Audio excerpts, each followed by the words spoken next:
All right, we live. Dad, can we talk? Episode 5. Today I got another young brother on. It's a brother that I've been watching from a distance, and I really appreciate what he's doing, in his life. I really like what I've been seeing from him as a father, and we're gonna get it in today. And we're gonna talk all things fatherhood. Dad, can we talk episode 5 with Arthur Brown? How you doing, bro? What's going on, man? Hey, Thank you for having me on. Yes, sir. Yes, sir. Yes, sir, man. We gonna get it in. Like I say, man, we on Dad, can we talk? We gonna be real. Right. I want you to feel comfortable. It ain't no judgment here from my side, bro. I know that we ain't perfect fathers. We ain't gonna claim to be perfect fathers, but we gonna be real about what it is that we do and what it is that we face on a day-to-day basis, man. With being fathers, it ain't an easy thing, bro. It ain't nothing easy about what we do, regardless of how easy we might make it look sometimes. And that's one thing that I want people to know, that if you see a daddy out here really doing his thing, don't look at it like, oh, bro, that's easy. Because I think some people get a misperception. I talk to a lot of guys, and I think a lot of guys look at, when they don't have children, and I'm always telling guys, don't think it's sweet now, because you see me on Instagram or you see me on Facebook and it look good. Mm-hmm. Yeah, it look good now. You see my family pictures and it look, it all look good. But behind the scenes, it's a lot of things that you go through. Even when it comes to taking family pictures, bro. I know you done probably took pictures with your kids before.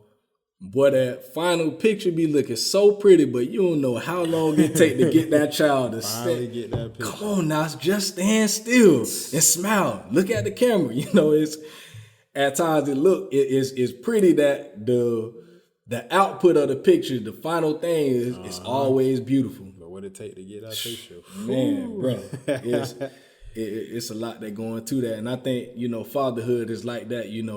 At times definitely it look good, but man, it's a lot that goes into that. But yeah, man, I want you to tell the people a little bit about yourself, man. Where you come from and how you got to where you are right now.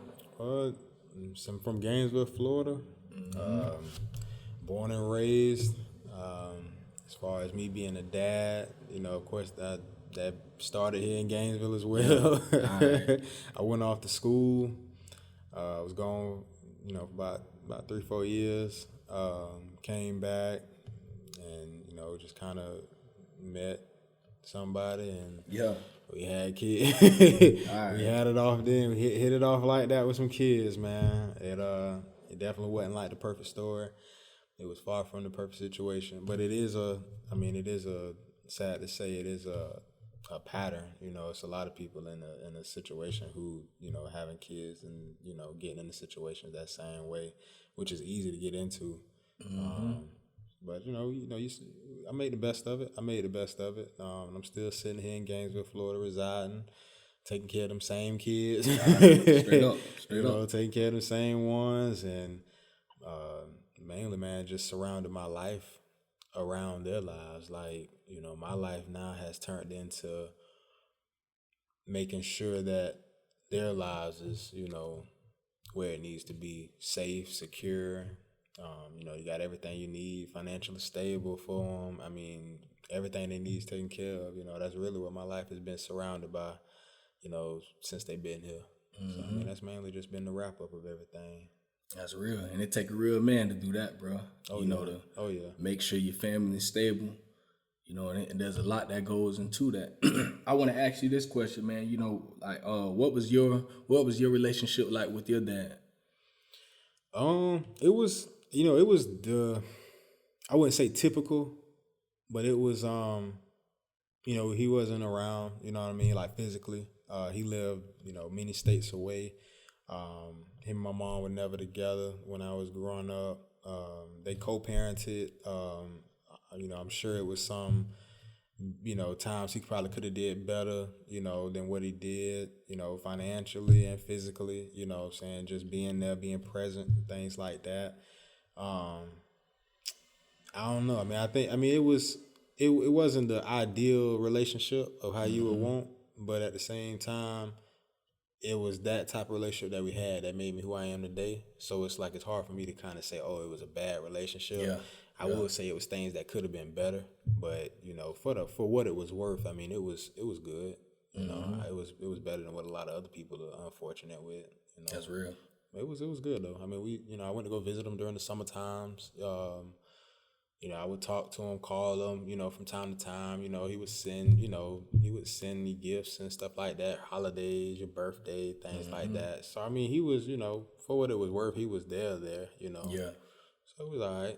That's what's up, man. That's what's up. You know, and a lot of people don't, like, even sometimes a relationship like that with your dad, so you feel like he made an effort. Somewhat. Yeah, somewhat. See, as a kid, not seeing, you know, certain things that you see different, you know, as an adult. You know, as a kid, you know, I thought, okay, you know, he did his thing, you know. Of course, him and my mom, you know, they not gonna be together. You know, you understand that. So it's like, hell, you know, I'm living with my mama. So it's like, you know, for the times that, you know, holidays, spring break, summer break, you know, little things like that, like hit the part-time parts, you know, he would contribute to. But then it's like, now that I'm grown, you know, I've gotten older and I've seen exactly it's more to it than just those things that he contributed to. That's why I see now, I'm like, okay, well, you know what? There were some things that he could have did better. You know what I mean? He could have checked on my well-being a little bit more than he did. Right. You know, he, instead of just calling for special events and special moments, he could have called on just an average, you know, Monday or Tuesday just to say, hey, you straight. You know what I mean? You know, so to kind of not have that type of relationship with him as comfortable is why I think he could have probably improved. There was room for improvement. That's real.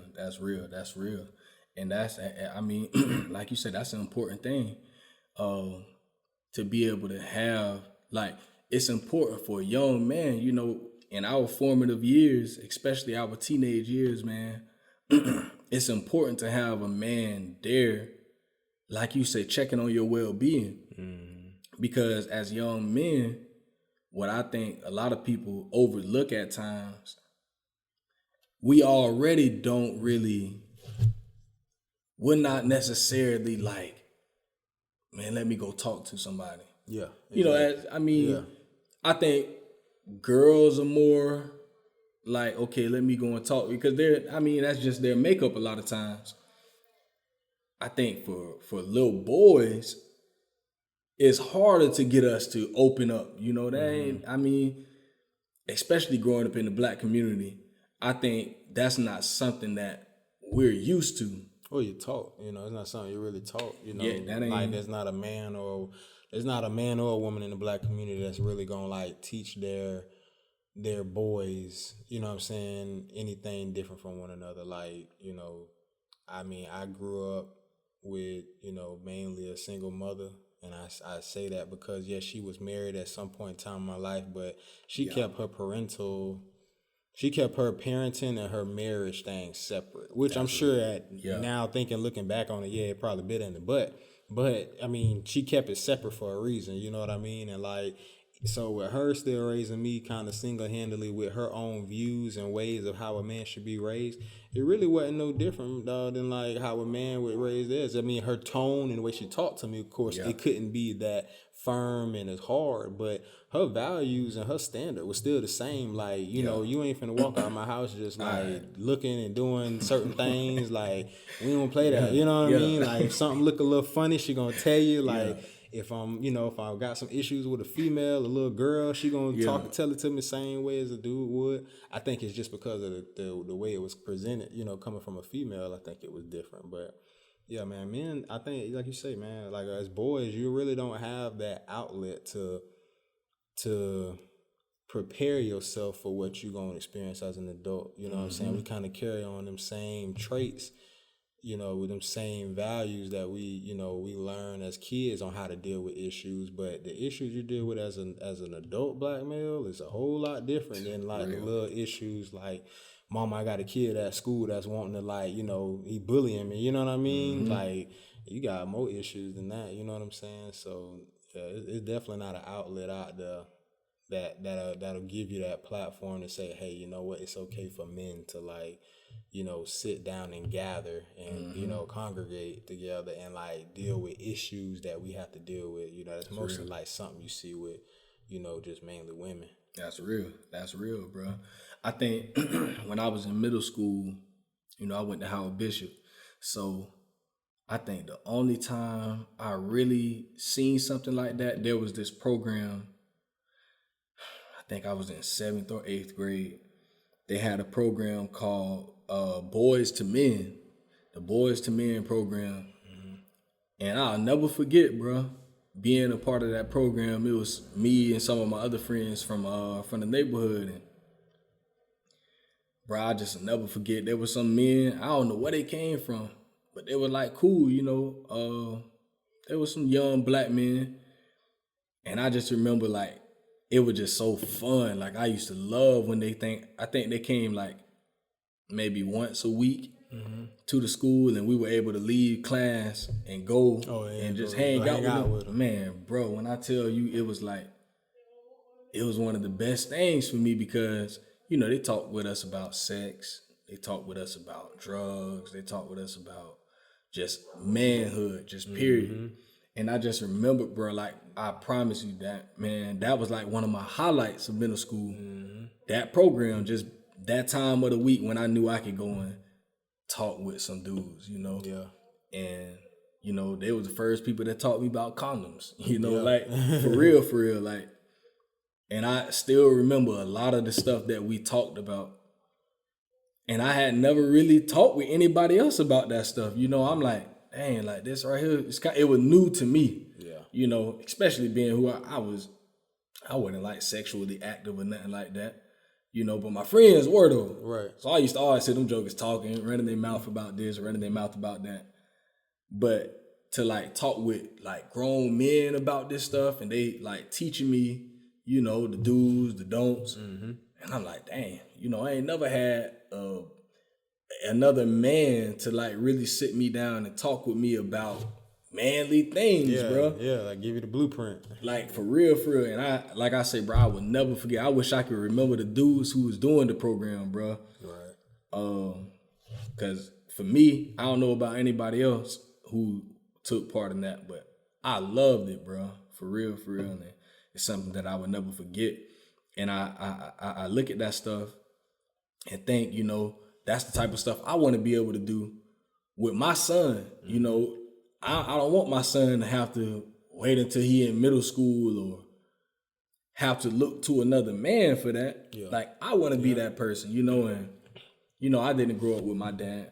That wasn't something that he was almost like how you say with your dad, like he wasn't there, but it wasn't like I had animosity toward him like that. It was, I would see him during holidays and stuff. He was in and out of jail and prison. So he was sending me, cards and stuff on my birthday. Every now and then write a letter to me. And when I seen him, it was love. Like, oh, shoot, there go my daddy. It was like, dang, what's up with your pops? We would just kind of talk, joke around or whatever. And it was like how you say, when I got older, I started seeing like, dang, boy, I missed out. Yeah, like, exactly. Once I started having children of my own, I'm like, dang, dog, I wish I had this. I wish I had what I'm giving my children, somebody there to tuck me in at night. Daddy telling me he loved me and hugged me and to kiss me. And like, I wanted that growing up. Like, even if I ain't necessarily know that's what I wanted, now that I'm older, I see that I did want that. Like, I needed that. I needed that love and that affection from another man. Yeah. And it's like, now just growing up, like we fathers, it's like, dang, like we can see that stuff now. And you really don't, when you younger, like you say, bro, you don't really see that. You don't really understand that whole dynamic But yeah, that's real, bro. So how many kids you got? Got two. You got Two boys, man. 5 and 3. Ooh, so you yeah, I'm at the yeah. prime of I'm at the prime of just every night I'm questioning, man. I'm waking up questioning, well, do I really want to do this morning? Am I up for it? Leave, boy. Yeah, man, they rip me up, boy, from limb to limb. But I mean, I wouldn't trade it for nothing in the world, like, because the days that they be with their mom and stuff, I'd be sitting there like thinking about it and waiting for them to come back home and stuff like that. So yeah, it's all love. But boy, they get me right now. They at the age of my 5-year-old, he talking, and my 3-year-old just climbing and moving and jumping and hopping. And he's starting to get into his physical abilities. So yeah, it's an adventure every day. Man, I already know, boy. And see, you got 2 boys. See, I got 2 girls and 1 boy. Whew. Them girls, bro, they serious, bro. I won't lie to you, bro. Imagine. They see, like, there's so much more, like, you got to deal with them emotions, bro. Yeah. I'm talking about it's on another level. Now, my son, he like a man's man type of boy. He like them trucks and he like, he play rough and he just, that's his thing. You just clean up behind them. That's it. Man, for real. You just got to clean up behind them. Everything else easy. Everything, man. When it comes to them girls, bro, it's a whole other.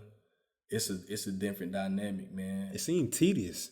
Yeah, bro. Yeah. It's when I tell you, bro, it's like, I love it because they make you.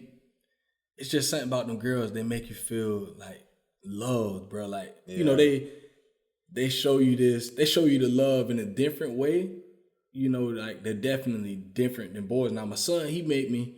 He liked the whole me hugging him and stuff. Like he need that love. Like, and I could tell he need that. But it's something about them girls, bro. It's like the way they love you. Like I can only imagine what people always tell me. Boy, you got them girls gonna take care of you for the rest of your life. Yeah. Like for real. And I believe like. Just seeing right now, like when something wrong, well, my baby be, my oldest, she's 6. And she's so concerned about me all the time. She's already like maternal. She's very much like when she sees something going on, like even with her little brother or her little sister, now at times she'll push them off to the side. But when she knows something really wrong with them, she's trying to take care of them and make sure they're good, and I just appreciate that, like for real, like just that dad-daughter relationship I love it, bro. Yeah, I heard somebody told me it was like, with your sons are gonna always make you proud. You know what I mean? They're gonna always give you like that. They're gonna make you feel. They're gonna make you proud to be who you are. But if it's like the daughters. They make you feel special, like somebody else out here love me more than just like, that junk it's different, bro. Like you say, like with my son, bro, the smallest stuff make me proud. When I see that junk do something just little, I'm like, man, that's my boy. That's my boy right there. Yeah, look at my boy. Look out him, man. But that feeling of like him giving in and caring for you and doing stuff for you, type of love, like he loved me to that degree. It ain't there. For real. Your son be that kid you to the curb. For real, bro. Man. It's real, man. It's definitely an experience, dog. It's an experience like having children. It's like nothing else. Definitely. Definitely. They make you feel like, and it ain't nothing against people that don't have children, because I do believe that everyone has their own experience. But I'm like once you do have children, you just have a different experience than people that don't have children. Like, it gives you this sense of purpose, and not saying that people that don't have children don't have purpose, but it's just when you have children, it's different, bro. I think like you say, everybody has purpose, but I think when you have kids, you have a sense of appreciation. All right. And not all the time is that, that appreciation ain't gonna always be yeah, I appreciate me having a child. That's why people don't know how to really explain it, because they like, well, I had my child. Like for me, I had my child in one of the worst ways to have him. Yeah. But it's like, it's not. I appreciate him coming in the world the way he did, and what he and all the struggles that come with it. But it's like you appreciate the effects of his existence or her. Son or daughter. You appreciate, what I'm saying, what it has made you have to do. You know what I'm saying? So if it's made you have to real, bro. work a little harder, if it's made you have to, some people are like, oh, my child gives me purpose. It's like, yeah, you appreciate the purpose. Now you've always had to get up and work, make money, and do for yourself. But it's like, it's easy to kind of go up and down with it when it's just yourself. You know what I mean? But when you got a child, when you got somebody else that's dependent on you, there is no time to sit and think and be optimistic if you feel like doing something today. You know what I mean? And before you know it, 6 months to a year down the line, when you finally get a chance to sit down and think about all of what you did, it's like, man, you're gonna be surprised. You're like, man, I just worked 2 jobs for 2 years straight. Like I just worked 2 jobs for 2 years straight, probably minimum wage, probably a crappy cash car. Right, You know what I mean? I didn't really did it like this for 2 years, and it get mind boggling sometimes, man. Then you be like, man, like you be proud of yourself. You just can't believe it. Like, you finally got out of that storm and whatnot. But the storm will always be there, which is, taking care of yourself and working and stuff. You know what I mean? That's real. But that purpose is definitely like an appreciation. Like, okay, I appreciate something coming in this world that's to push me to actually get up and do it as best as I can, as opposed to just, settling. That's real. Yeah. That's real, man. That's so real. I ain't got to add nothing to that, because that's real, bro. Like, you put it into words like I couldn't. Like, that appreciation, that's real. I want to ask you this, dog. At what point did it really hit you where you felt like, dang, I'm really a dad now? Like, when did it first hit you when you felt it? I probably have to say, like, as a dad, as a parent, it hit me, of course, when your child, is born. That first time it's time to hold the baby in the delivery room, that whole moment, it hits you then that, like, look, I'm a parent. You know what I'm saying? I finally got something that I've created in this world, that belongs to me, that I'm responsible for. But the dad part, that part didn't really kick in until about a year or two ago, maybe about 2 years ago, when my oldest son was about 3, and he started. He knew what daddy and mama was, but those were just words at the time. They didn't hold any type of characteristic to the name, no definition. So at one, as a baby, he was coming up to us, his mom and his dad. He coming up to us, for the same things, kind of thing. But now now that he's a little older, he got turned about 3. When he turned about 3, he started asking me and coming to me and looking for me to be there and guide him and, help him through things that dads should help them with. You know what I mean? Like, he would go to his mom for nurturing. Yeah. But he would come to me for learning. I mean, he would come to me when he fall, he bleeding, he looking for me to figure, to direct him how he should feel. You know what I mean? Like, like, Daddy, should I cry right now?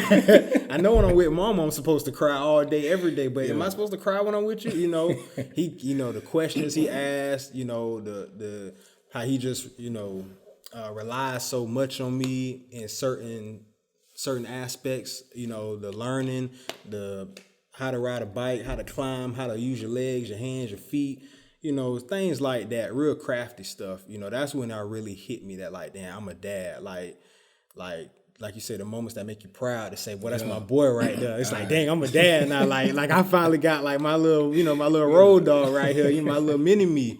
That's when it hit me that, like, man, I'm a dad now. I'm not just a parent. I'm not just, because at the, that baby stage, like, almost anybody can do it. So it's not really you don't really build a difference that makes you. Yeah, you may build a relationship. Yeah. But you don't build anything like grandma can be doing that. Auntie can be doing that. Like, you know, the nurturing part is easy, but when they get older and it's time for them to actually start utilizing that term mama and daddy in certain ways that of course that goes for their advantage, like grandma, I'm pretty sure that everybody know how to use grandma. When it's time to be sport, when all else fails, I know how to use grandma, you know. So it's like when he started using me in ways of a real father figure, that's when it hit me that like, man, I'm a dad now, like I'm a real dad now. Like, you know, it ain't no, you know, I don't have to like worry about like I can really just focus on being a dad. I don't have to worry about the mama part, you know, the mama aspect part of it, like, you know,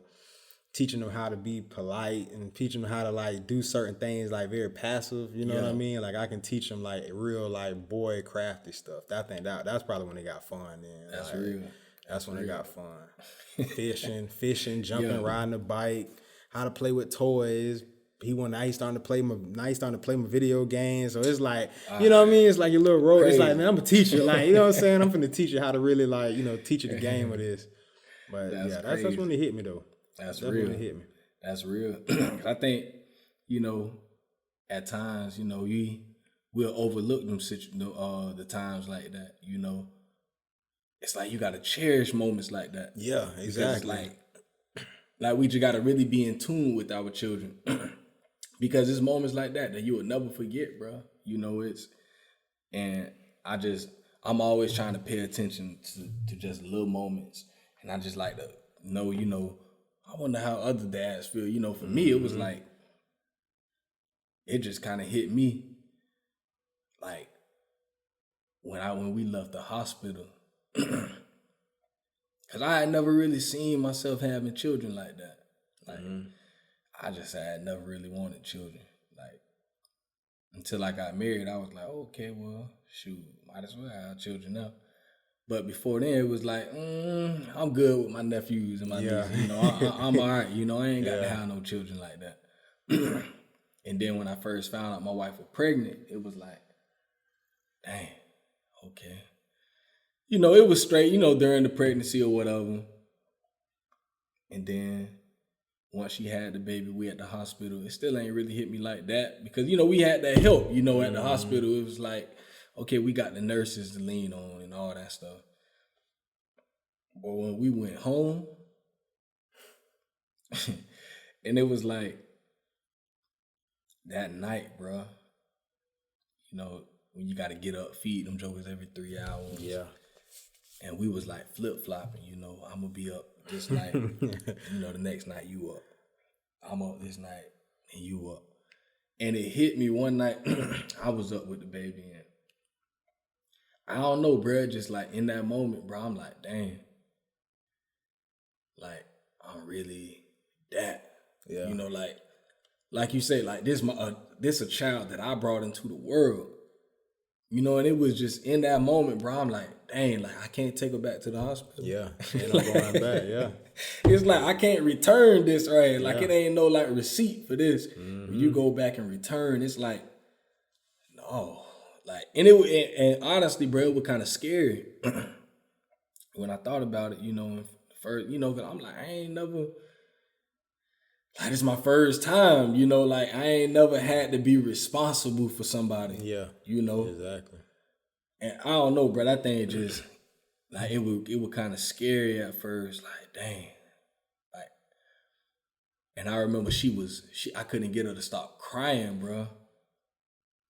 And I kind of panicked. I went and woke my wife up like, man, baby, she won't stop crying. I think we need to take her to the hospital, you know? Yeah. She's like, well, what's wrong? I'm like, I don't know. You know how to change a diaper. You know how to. I did all the steps. Done changed her, fed her, rocked her. Man, bro. It ain't working. I felt defeated, bro. You know, I had to call my mom. I'm like, man, Mom, she won't stop crying. I'm finna take her to the emergency room. Mom, she was like, boy, take that girl to the... You know, I'm freaking out. Like, boy, is she finna die? Yeah. Like, the way she crying, like, she hurting or something. Like, I'm finna... Man, and, you know, just going through that moment, bro, and after I got through that and started realizing, like, I can help this child. Like I have the tools, I have what it takes to actually help this child. You know, like I just gotta learn it. Yeah. You know, it's like anything else. You know, we have when you first get something, like even when it comes to a video game, you get a new video game.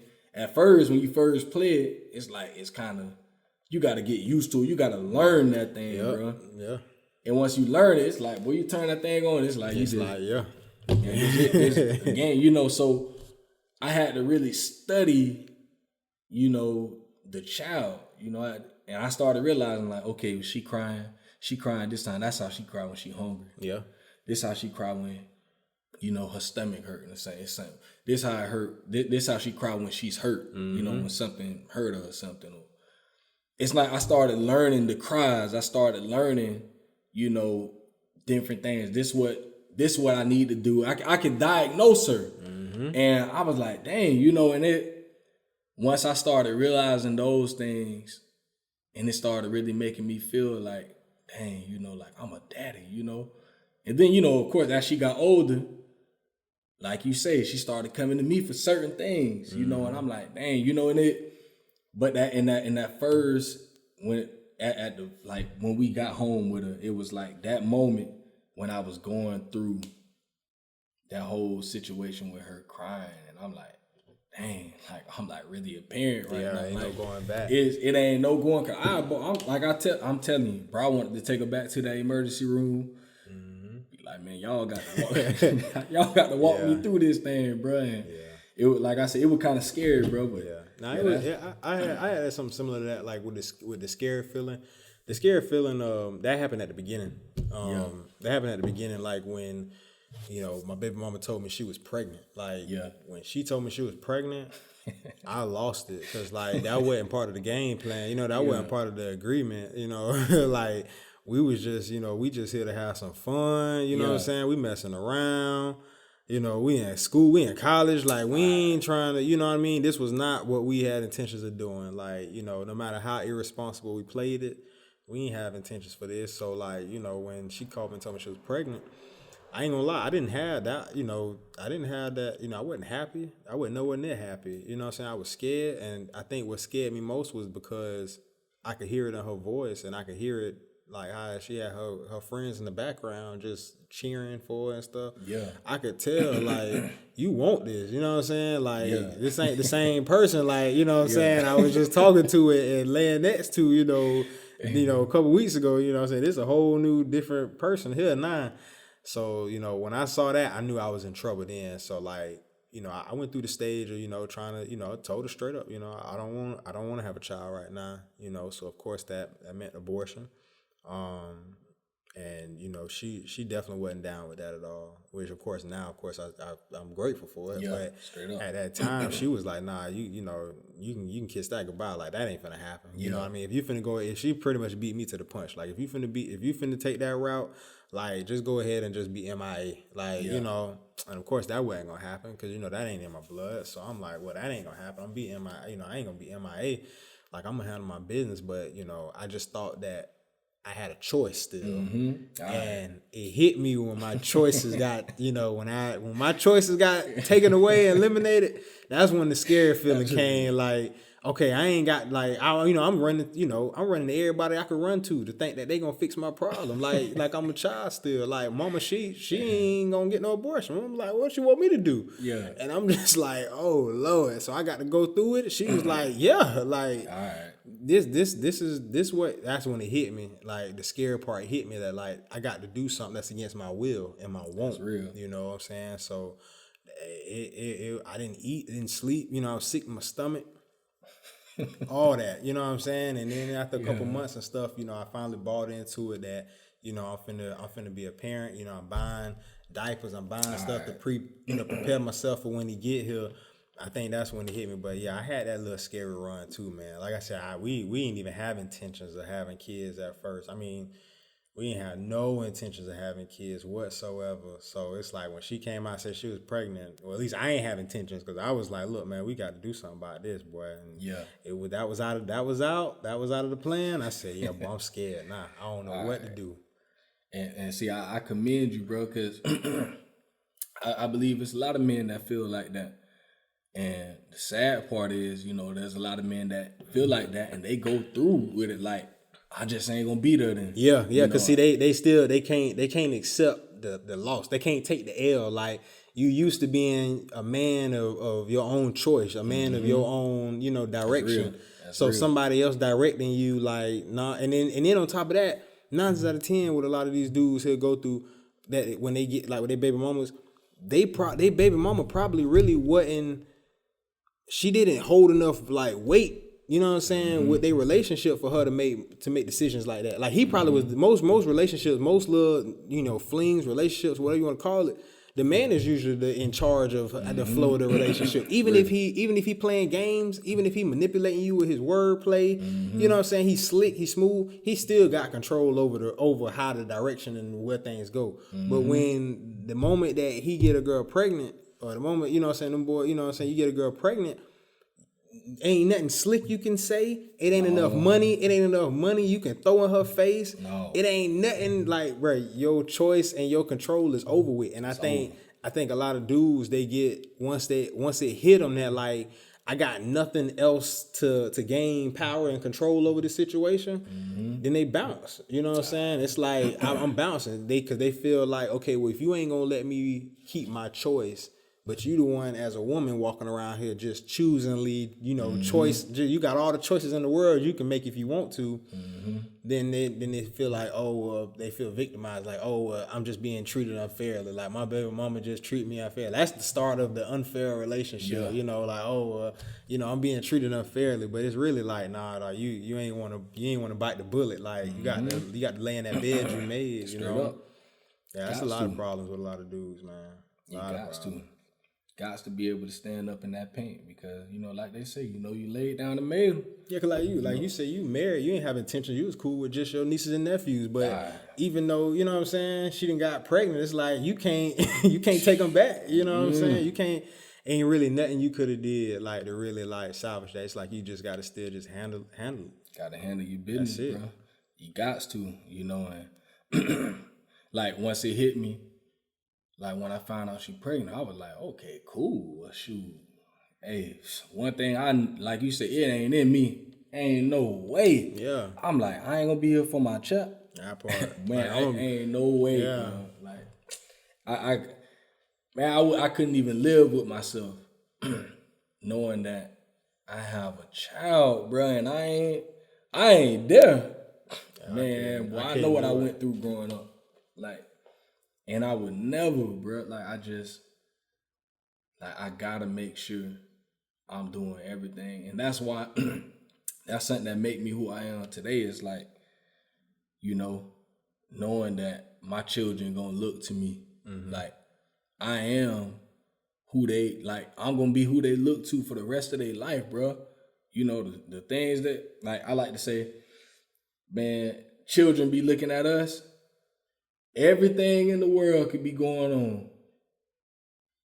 Think them kids be worried about that? Man, they still like, all right, daddy, I'm hungry. Yeah, they don't worry about none of that stuff. I need some food. Like, my daughter get out of school, I pick her up. I got 1,000 things to do, bro.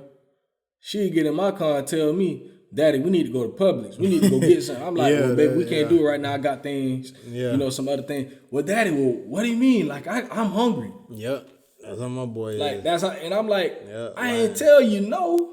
I just said we gonna wait, and she will go off. And I'm like, oh my God, like, you ain't understanding me. It's like, but Daddy, well, I've been at school today and I'm hungry, and it's like literally just in the back seat going off. And you always say this. You always say I gotta wait. And I'm like, do you think the world just revolve around you? But in her mind, it's like for real. When I get home, when I get in your car, you are my dad. You are the person that provides for me. I need for you to do that like right now. Yeah. Like, and she ain't taking no for it. It's like, But it's weird though. As crazy as we sit here, as crazy as like on an everyday basis, we can sit here and talk about how it wears us out and how it stresses us out. it's like that's originally what we want, you know. All right. That's originally what we want. We want our child to go without needing or wanting for anything. That's real. We just don't expect for it to be that Yeah. annoying and aggravating. But like, you know, real. that's kind of like, you know, in hindsight, it's kind of what we want. You know what I'm saying? We real. want somebody to be, we want our kids to be that fortunate enough with their life to where they feel like, okay, with the snap of my fingers, I can get, I'm fortunate enough with the snap of my fingers, I can get candy, chips, food, you know, this, that, and the third. Like that's what we want. You know what I mean? Real. Like I said, we don't expect for it to be that aggravating and annoying sometimes. And yeah, I know we're gonna have to, when as they get older, we're gonna have to tune it down and humble them and stuff. But I mean, as kids, as your babies, it's like you want to give, like that's the definition of giving them the world. You know, That's real. Yeah, and you're right. They don't know. They don't have a clue. They don't know, bro. Not one clue, man. That's real, man. That's real. So I know you got what your youngest son. I think you say does he? Oh, he's autistic. He's autistic. Yeah, so he's autism. with that, like, how is that relationship? Like, I know at one point I seen you posting on Facebook sometime last year when I originally hit you up. Oh yeah. And you were like saying, you know, how you gotta communicate with them through sign language. Yeah. And it had reminded me of this one song that I love, bro, like one of my favorite songs ever, bro, called Words. And in the song, the guy talks about, you know, like a part of the song, he says, maybe words don't say much. Maybe we don't need words to communicate our love. Mm-hmm. And when I seen what you posted about your son, it just made me think like, dang, like there's somebody who really the guy who made the song, he has an autistic son.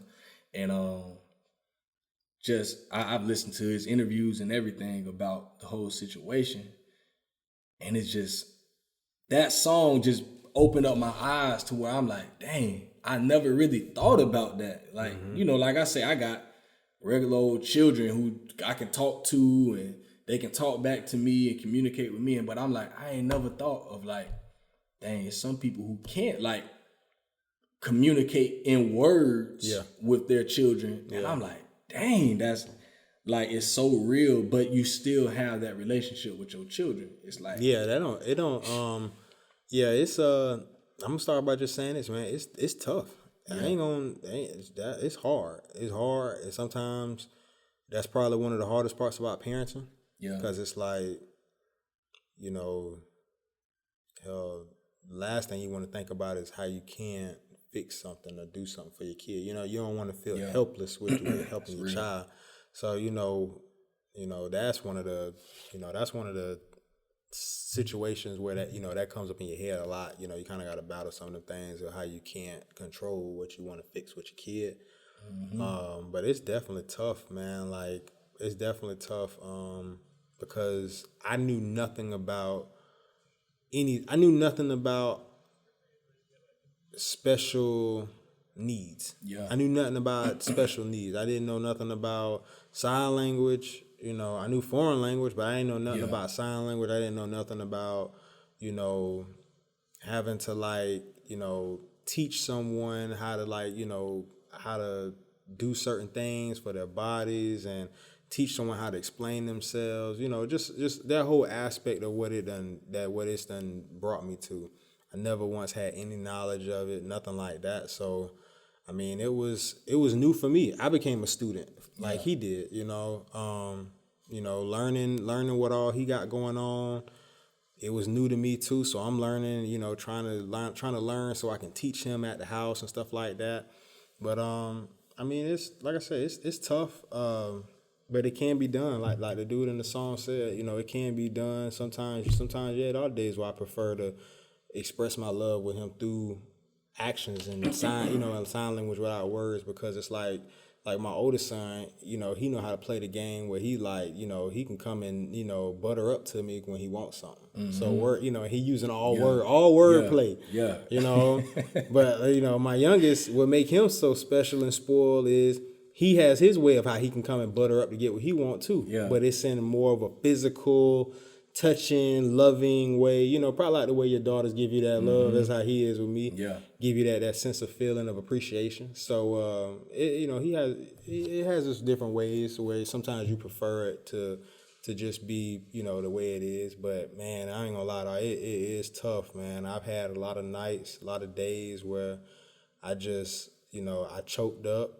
a lot of days where I just had to really sit down and just like, just mope, you know what I'm saying, of how like, just how unfair I felt like it was for him because he didn't ask for this. You know what I mean? Like, I started taking blame for some of my actions. Like, okay, is it something that I did?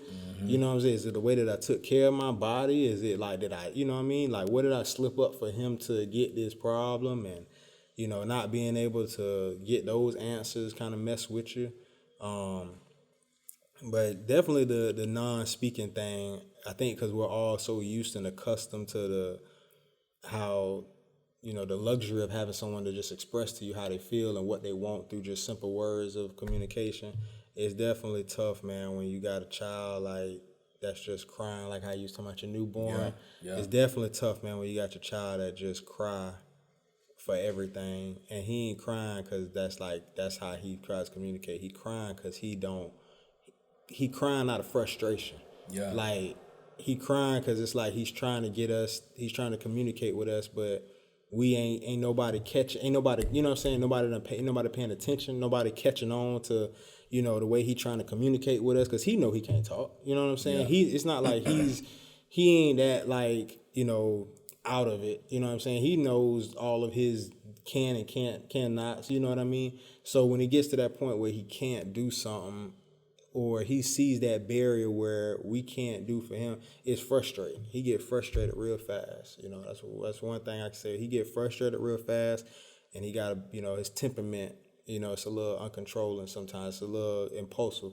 But really, man, it hurt me to my heart, dog, because it'd be like, you pissed because you can't. You know what I'm saying? You pissed because people don't understand you. You know what I'm saying? So I really just revolved my life around to where it was like, I don't care about anything else in this world other than like him, like a caregiver. You know what I'm saying? Like, let me be his voice. So, how you able to diagnose and adapt and learn her ways of how she cry when she wants certain things. I had to be like that with him, like full fledged, like, and it's gotten better.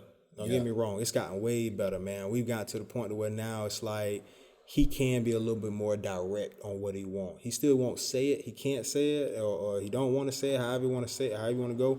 But, he's a lot more direct. He's way better than where he was. He's definitely making strides, man. He's a lot more, believe it or not, he's a lot more independent than his older brother. A lot more independent. I think with him realizing that he has those barriers, I think it's motivated and it's pushed him to want to try to, overcome them barriers. You know what I'm saying? So it's like he's so smart, bro. Like, he's so, like, they always said, all autistic kids are smart, but it's like, nah, like, it's a whole nother level of smart when you actually like with him every day.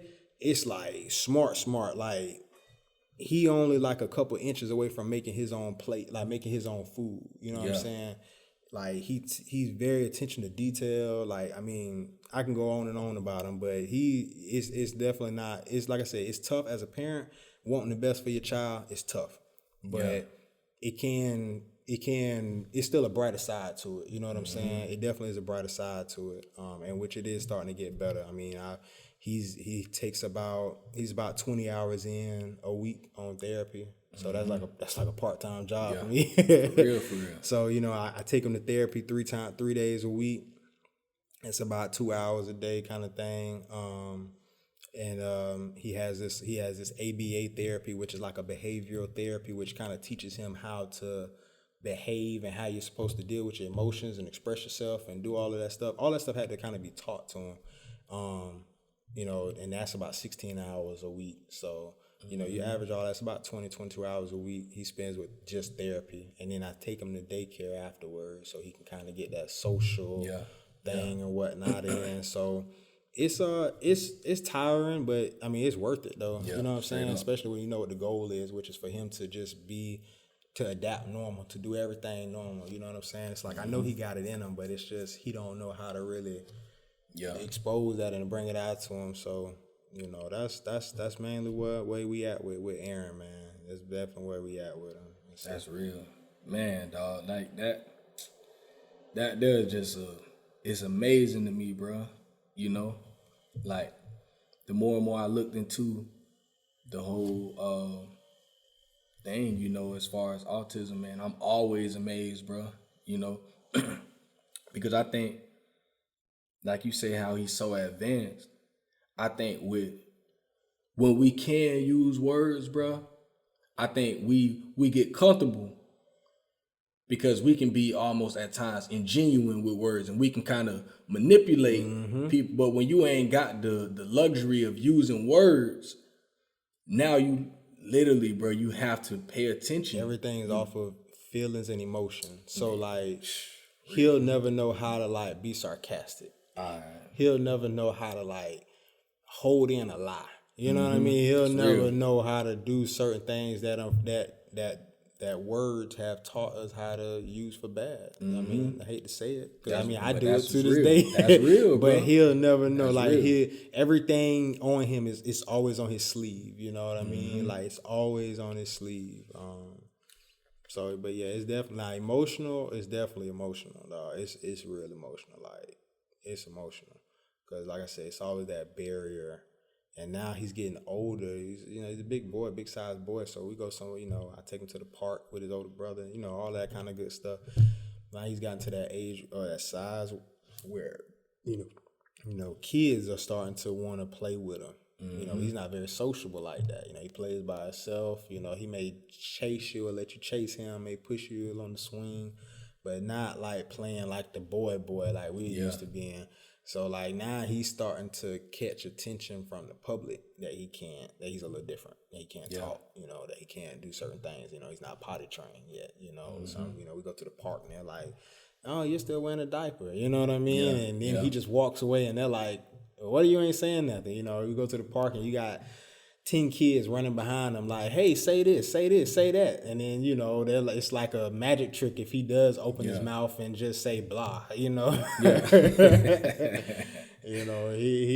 surprise you every now and then. He may say blah, blah, blah, whatever. And it's just like people it's starting to catch attention now to him. So I think it's become emotional for me even more, because it's like I'm not prepared to like introduce him to the world yet, like I have never kept him hidden, but I'm not ready to introduce him to the world as far as like what to prepare him for. I'm not like, he doesn't know that when he starts to go out pretty soon, people are going like, you know what I'm saying, be looking at him and staring at him and wanting him to repeat himself for whatever reason. Like he ain't gonna know all that yet. So like that's what I'm not ready for. So I'm hoping daycare will kind of smoothen that out for me. But, it's still, when I take them to other public places where kids are a little bit older, it makes me a little bit worried. Like, okay, just when we thought we had this wrapped up, it's another stage that we got to deal with. But we're going to, we make it work, though. We definitely make it work. Yeah, and that's why I sent you that song, bro, because like he said in the song, he said, I resolved that you are not a problem to solve. It's like, no, I ain't got to solve you, And in the song, he's like reflecting, and he says in so many ways, like, maybe you ain't the person with the problem. Maybe it's me. Maybe I'm the person that need to be fixed. We gotta appreciate our children for where they are, who they are. Like, because sometimes I think people can be blinded by labels, like how I like how you say how he's able to learn certain things. Like I think there used to be a guy that used to walk right here through the neighborhood. He was a blind man, older blind man. Bro, this man used to literally, bro, I'm talking about walk up and down this, be way down there on 13th Street. And I used to be amazed, bro, because I'm like, bro, this man is so aware of his surroundings, bro. I'm talking about he crossing the road, he had his little stick or whatever. And And I'm like, bro, the man, so you can stop him, have a conversation with him and everything. And I'm like, bro, he's probably more aware than I am, bro. You know, and I got eyes. This man knows his surroundings. And I think when you're deprived of certain things, you know, you can't see or you can't talk, it forces other things in your, like, it forces your other senses to work just that much harder, you know. And I'm like, I'm always amazed by anyone with special needs, because it's like, we'll look at them and put the label on them and say, oh, they're this. And some people would disregard them, like, oh, they can't do this. But it's like, nah, like, some of them people are the most talented, some of the most smart individuals, bro. But it's like we put this label on them, and it's like we'll overlook them. Yeah. But it's like, bro, these are like some of the most amazing people, and I believe that, you know, I believe that God even just allows certain things to, like, it confounds us. Like, for us, in our mind, we have this mindset, like, oh, well, this is what a smart person gonna be, or this is what, like, we have all of these things of what we believe, but it's like he'll use something like that, someone like that, to, like, prove all of our theories wrong. It's like, that's true. He definitely did for me, man. Cause I was one of them with my own kid. You know, he was like when he was about 2 years old, I already started seeing some issues with him, like delays, that he wasn't, like, holding his bottle. You know, he wasn't walking. You know, just delays. So, like, you know, typical black culture, black family, they gonna tell you, like, look, you know, they gonna tell you, like, non-medical advice. You know, they gonna tell you stuff that, of course, you shouldn't take. But basically, like, we prolonged it. You know what I'm saying? It was like, just wait for it to come. It's gonna happen. He ain't nothing wrong with him. Like, just wait for it to come. You know, some kids are late bloomers than others. Well, then it got to be like, he was like 2. It was time for him to bump up into, like, a different age group at his daycare. And the teacher and then was like, look, man, we were a little worried in his development, man, because, you know, he's 2 and he's still not, like, even attempting to, like, potty train. You know, he's not talking. He's not eating right. Like, he didn't even know how to eat. Like, we had to teach him how to, like, properly eat. Like, the kid used to, like, grab the food and, like, it was funny, you know what I'm saying? Because he didn't have no clue, but it was messy. He just didn't know it. So, you know, it was things like that he was, you know, lacking. So they told him, they told us, we need to kind of start looking into getting evaluated. And I was like, evaluated for what? Like, what, like that he retarded or something? And they were like, no, not retardation. Just see where his developmental delays are headed. Are they headed into, this area or that area or what? Like, hell, he could just have ADHD for all we know. Mm-hmm. And I was just like, okay, well, cool. I'll go and get him diagnosed. And, we went and got him diagnosed, and that's when they told us what it was. They told us he was autistic, or they were saying that he was showing strong signs of autism. I guess they didn't want me to put that label on him for that same reason you said, because they didn't want me to hinder him. Because the way that they would say, they had it on paper, black and white. Yeah, he has diagnosed with autism, but they were telling me, like, look, don't react. You know what I'm saying? Don't think your child is 10 steps away from where you want to be at. But I did.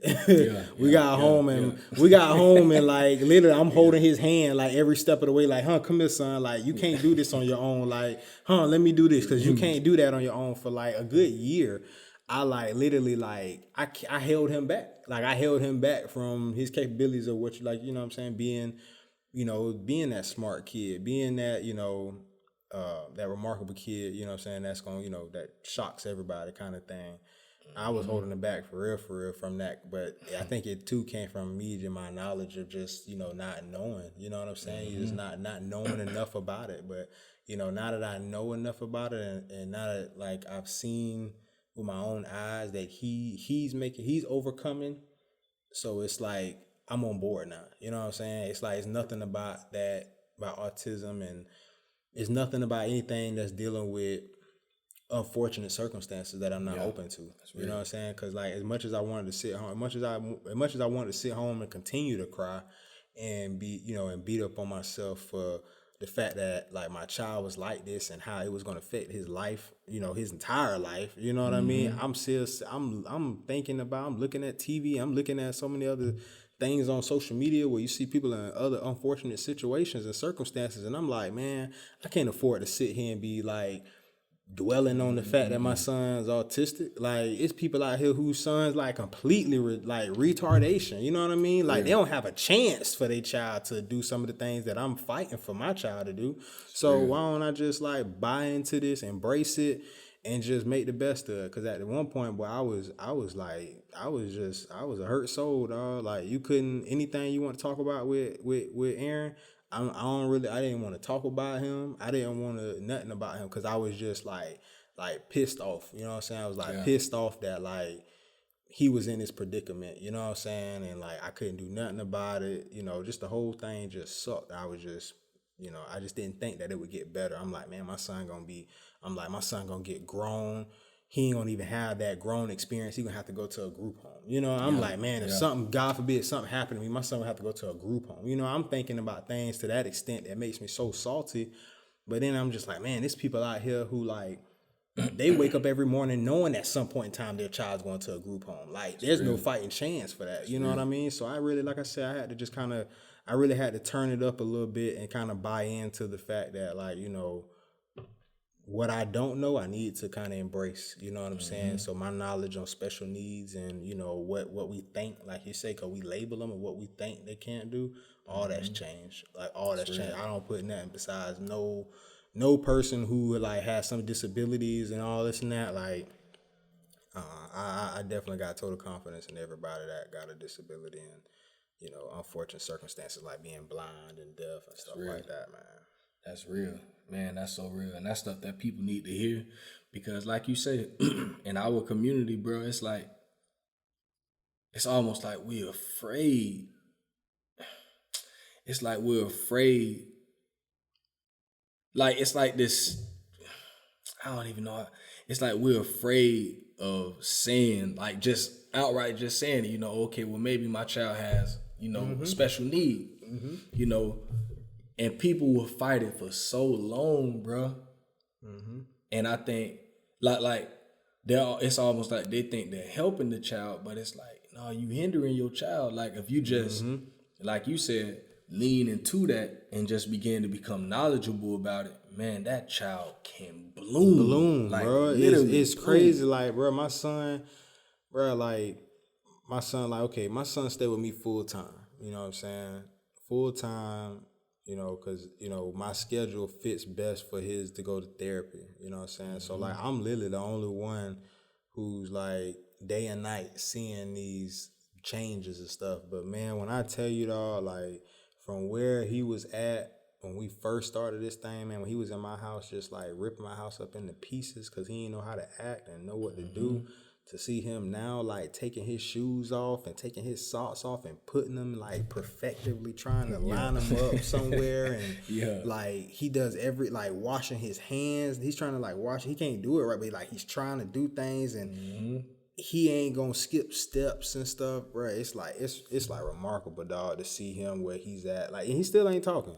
Yeah. At this point, bro, the whole talking thing don't even bother us no more. Like, cause he still make his voice heard. Like, he gonna holler, he gonna yell, he gonna break something, he gonna smack, he gonna let you know what's up. You know what I mean? But his presence still be like, his presence is still there, just as big as any, bro. Cause he wrestle, he play. I mean, he's a typical boy, bro. He rough, but you know, but like you said, like his intangibles of what he can do around the house and stuff, dog, from where he first started and stuff, bro, he's bloomed, bro. He's blossomed, bro. It's crazy, bro. I'm so proud of that man. How, like, he done blossomed and came so far. Now we can talk to him, we can direct him, we can tell him what to do now, and there's no, like, barriers to that now. Like, it's getting better, man. I'm waiting for that day when he just busts out and just say, "Daddy, dog." Like, I'm probably gonna take off from work, like, for real, bro. The moment he just, and then they told me too. They was like, cause like I go to therapy and I be with a lot of other people, you know, parents and stuff, and they child are already talking, you know, but they got some other things they got to work on. So they like, look, man. So I asked them like, what happened when your child first started talking? Like, what he said? Yeah. He said, man, you want to know something, man? My child first said something to me. He just told me, he said, Dad, pass me the remote. Yeah. He said, I'm like, wait, so, he was like, man, he said a full sentence. Like, he was like, man, your child gonna bust out and he just gonna flow with wherever life is at the time. So if he just decide, if time for him to talk and he in the process of doing something, instead of him doing it, he probably just gonna bust out and start saying it. Right. So, you gonna be jumping up and down, like thinking like, oh my God, you just, this is a special moment. And he looking like, this ain't a special moment. Like, dog, I just want you to give me what I'm asking for, So, but they told me to be, exactly. I just want the remote. So, like, I'm gonna try my hardest to act like it's normal. But boy, I think I'm gonna take off from work. Boy, that's gonna be a holiday there. Boy, he started talking. Man, listen. Yeah. But Dang, man, that's really what's up, bro. For real. Like, and it's like, I don't know, bro. It made my heart joyful, bro. Just because, like, I'm hopeful for you, bro, because it's like, shoot, I believe it can happen, bro, and I'm just happy that, at the end of the day, like, you confident in it, like, you confident in what your son can do and what he's already doing, and like, I'm proud with you, bro, because. Like I say, like, that's a hard situation, bro. Yeah. And there's some people who, like, can never see past that, like, that one barrier. It's like, it's some people who just never can see, like, dang, my child is still, he normal. He just, it's just certain things he just can't do. It is what it is. But it's like, I think sometimes we focus so much on the things that our children can't do instead of the things that they can do. It's like, okay, yeah, they might not be able to do this one thing, but look at the hundreds of other things that they can do. Yeah. It's like, and I wouldn't know what that's like, like, I know me, I be on my babies about things, they can do all type of stuff, and I'm on them jokers all the time, you got to learn how to do this, and I like, my son, he's 4, and he's still like, he just started, like, I feel like he reverted back to, he just started to pee in the bed and stuff again. And sometimes he'll just pee, he'll be just out. We at church and the joker just pee on himself. And I'm like, bro, why you ain't just go to the bathroom? And he like, I don't know. I'm like, huh? Yeah. You don't know? And I had talked with I took him to the doctor and I was talking with them about that. And it just hit me, I'm like, bro, I used to pee in the bed. Yeah, like, I was just gonna say, like, I used to do that. I did that jump probably to like 5th or 6th grade. Bro. Yeah, and that just being real. And it was like, I remember my mom used to get on me, like, beat my behind and all that. And I remember I used to feel so bad because, like, bro, I just go to sleep, bro. It's like, I'm dreaming. I was dreaming, Mom. Look, I was dreaming that I got up to go use the bathroom, and that's it. You wake up. I remember, bro. Like, I used to wake up, and like, I used to be scared to move. When you sleep and you ain't moved yet, you don't really know. Like, you be kind of warm, and I'm like, dang, I hope when I moved, I hope I ain't wet. Yeah. And then, like, I move and realize I'm wet, and I'll be so disappointed in myself because I'm like, oh my God, bro, I'm finna get in trouble again, and it's like, I'm trying to tell my mom, why I keep doing this? Like, I tried to get up, and I'm mad. I'm frustrated myself. My mom fussing at me, and I'm just like, dang. I found myself fussing at my son for a little while about it, and then it just hit me like, like, it is what it is. Yeah, like he don't want to pee in the bed. Like if you're dealing with a kid who like thought it was cool and okay, then we got a problem. But if he like, look, Dad, like, I slipped, sorry, you know what I mean? It's like, at some point, it's one of the things he gonna grow out of. It's like, as parents, we hate to see it because you know what I mean. Up. As parents, we don't like to see your child. You don't like to see no flaw in your child. You know what I mean? So when you see that, you trip. But it's one of the things they grow out of. It definitely is, though. But like, because I know with Aaron, you know what I'm saying? With my youngest, he ain't potty trained. I mean, we still trying to potty train him. Yeah. So I mean, can you imagine the back steps he gonna take his back steps at like 7.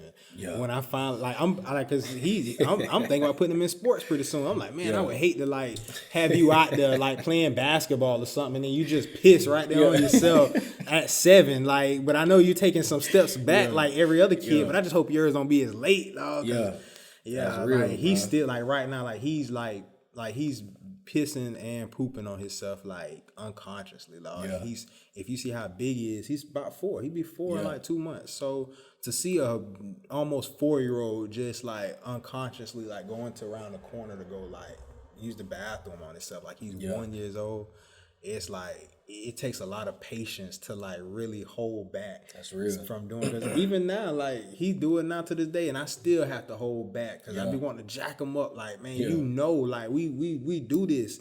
You know what I'm saying? It could be, I can say go pee pee, and he'll go and he'll attempt to try to do it. You know, he may not be able to successfully do it, but at least you got the idea of what to do. But the fact that you're not even attempting to do it on your own.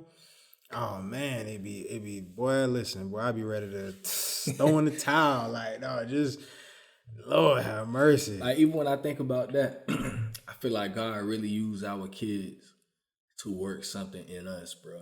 Mm-hmm. Like, for real, like I feel like, cause what we trip about it be minor. Minor stuff, bro. And it's like we tripping about stuff, and he teaching us, and he using something minor that's gonna be fixed like that. Just like that. Know, teaching us patience, you know what I mean? and bro, it's like I feel like my kids have taught me, my children and my wife, bro, they taught me. Like, I got married in 2012. And I was a kid, bro. I was a jit. I can just be honest with myself. Like, I was very immature, you know, when I first got married. Probably shouldn't have even got married. You know, I was just, but you know, we were in the right place. You know, we just wanted to do what was right or whatever. I'm like 22 at the time. And, you know, through these, 8 years, this year, May will be 8 years for us. Bro, I've learned so much, bro. I've grown so much. Me, my wife and I both, we've learned so much through marriage and through having children. Bro, I'm talking about like it's night and day from where I was in 2012 to now. It's like I've learned so much about myself, how to treat people. Yeah. You know, patience, love, being kind to people, and like just really like so many important lessons in life, you know, anger management, stuff that I'm still learning, you know, but it's like I thank God for my wife and my children because they've taught me certain things that, you know, like I have really learned. I've had to learn these things, and I feel like they've helped me in so many other areas in my life. So now when I'm at work, it's like I get work on being patient every day at home. Yeah. So when I'm at the job and somebody talking to it, man, boy, I ain't worried about you, cuz like you like this, bro, that's literally is minor because I gotta practice real patience at home. Like I'm at work for 10 hours, you know that. I can leave work, but when I'm at home, it's like, bro, I got to deal with this every day. Like I'm dealing with the same children every day. I'm dealing with the same women every day. Yeah. You know, it just teach you so many life lessons, bro. You know, and I'm just like, you know, I thank God for my children because they just made me a better man, bro. Yeah. Like, think about how everything that you learned since you've been a father, how many life lessons you learned that you probably would have still learned throughout life, but your children helped you learn these things. It's like definitely, man. My children have taught me so much, man. Like I ain't gonna lie, bro. I used to be like I wasn't proud of myself. Yeah. You know what I'm saying? Yeah. I was one of the type of dudes where like, on the outside around other people in the community, they used to think like, oh yeah, bro got it all together. But man, for a long time, bro, I used to be ashamed of myself. Like I used to be ashamed of the way I was living, ashamed of the way I was like just doing, the choices I was making and stuff, you know what I'm saying? Like a lot of stuff, you know what I mean? But it wasn't until I had my kids, people who I couldn't hide that from as well as others, it was then that I realized that, like, you know, I gotta start grooming myself into the man that I can actually look into in the mirror and be proud of. You know what I mean? Like, Too real. definitely, I definitely say you know, my kids definitely made me a proud individual. Like, yeah, I'm a proud dad, but they also made me just a proud individual. Like, cause when I don't have them, I'm a proud individual to walk real. around here. Like, cause you know, like back to having a purpose. You know, it goes back to that. Like, you know, I appreciate it now. You know what I mean? It's like now when I walk around here, it's like I can sit down with, you know, another dad and talk about these things, you know what I'm saying, proudly. You know what I'm saying? I can do other things to make the world a better place. You know what I mean? Like, a lot of that stuff, it wasn't until I had kids, man, that made me that proud individual, you know, kind of thing and whatnot. You got wisdom now. Yeah, definitely. You got that real wisdom. You know, like before we had kids, you know, we looked up to like them old men, be like, well, them old men got some real wisdom. Yeah, boy. like they really got it together. You know what I mean? It was real. You know, and I think that's where I'm at now with my life, because you know I coach Little League football, so you know, giving wisdom and dropping knowledge is like what I have to do like 2 hours a day with them kids, you know, trying to come up and stuff like that. So I definitely think I'm at that stage, but I wouldn't have been at this stage, you know, successfully if I wasn't proud of who I am, which is what my kids, you know, made me, you know, they definitely instilled that in me. That's real. Definitely did. That's real, man. But yeah, I think we can wrap it up there, man. You know, that's some real stuff, bro. You know, I hope, you know, people that do listen to this, you know, get some real wisdom out of this, you know, get some real gems, because there's a lot of things that you said that's so important, bro. You know, and like I say, I watched you from a distance, you know, and it's crazy, you know, because I never met you until today, like person to person, face to face. And it's like, but I always knew, like, I could just tell, you know, just watching you, you know, just on Facebook, bro. And I'm like, I like that young cat right there. You know, I really like the way he carry himself. You know, I see you with the football stuff and all that. And I'm like, you know, that's what we need in our community. You know, we need, you know, young black men that's going to stand up and be, you know, that example for the next generation, because, you know, our grandfathers, you know, our uncles, our dads, you know, they moving on, you know, and now it's up to us to take that torch and really be there for that next generation, you know. And where they drop the ball, we got to pick it up. Yeah. You know, definitely. We got to pick that ball up for that next generation, man. We definitely gotta, and you know, when we say we gotta pick up the ball, you know, it ain't always that the people, you know, that we looked up to, they failed. It's just that the world is evolving different. You know, about a generation, it's evolving. You know what I mean? So it's like you gotta embrace the direction of where the world is going, and you know, sometimes that takes a lifetime. So like, you know what I'm saying, with the people what we looked up to, like you were just saying, you know, it's time for them to pass that torch, because it's like, okay, your life can't continue to follow the path and the direction of where this world is going. It's moving at a speed and at a rate that you really can't keep up to no more, you know, physically and mentally. So it really is up to us as like the younger generation to kind of carry that and like keep it, you know, follow the speed of where the world is going. We can't slow it down, but we can definitely, we got the speed to where we can keep up with it and teach the other ones, you know what I'm saying, to be able to do the same, you know. That's really all we could do, man. And like, you know, as far as, you know, somebody, you know, listening to what we got to say and what we going through, man, you just really hope that it ain't nothing that we not know, like you said, we ain't like, you know, we ain't millionaires, we ain't got a big high, we don't have a big high platform to really speak on, but it's like, at least for people who out there listening, it's like, no, there's nothing that we said today that's gonna get you a fix, but it's giving you something to know that you don't give up. You know what I'm saying? Real. Like it's a million and one things for you to help. You know, it's a bunch of ways that you can give up on. It's only one way to really stick up and like, you know, stand up to it and do the right thing and do things to your best of your abilities, man. Because, you know, everybody's situation different, dog. That's real. Everybody's situation different, man. And I just hope, like what we talked about earlier, man, I just hope that no matter the situation, you know, with different dads and different, you know, part-time or co-parents and stuff like that, you know, I just hope that stigma changes, man, where, you know, black fathers can finally be accepted and embraced by other people and other just our kids. We can be embraced by our baby mamas. We can be embraced by, you know, people in society who look at us at the grocery store with our kids and stop thinking that we're just doing a babysitting thing. You know what I mean? You know, I hope at some point in time we can get to that point, man. Yeah. Like, you know, but I definitely think where we got this at, man, with this aim here, man, it's the perfect foundation for it, dog. It's the perfect foundation for it, man. So thank you for having me on here, boy, for real. I definitely appreciated it. Oh, yeah, man, I appreciate you and your time, man. And I just encourage you, man, keep doing what you're doing, bro. Definitely, man. You know, don't lose focus, you know.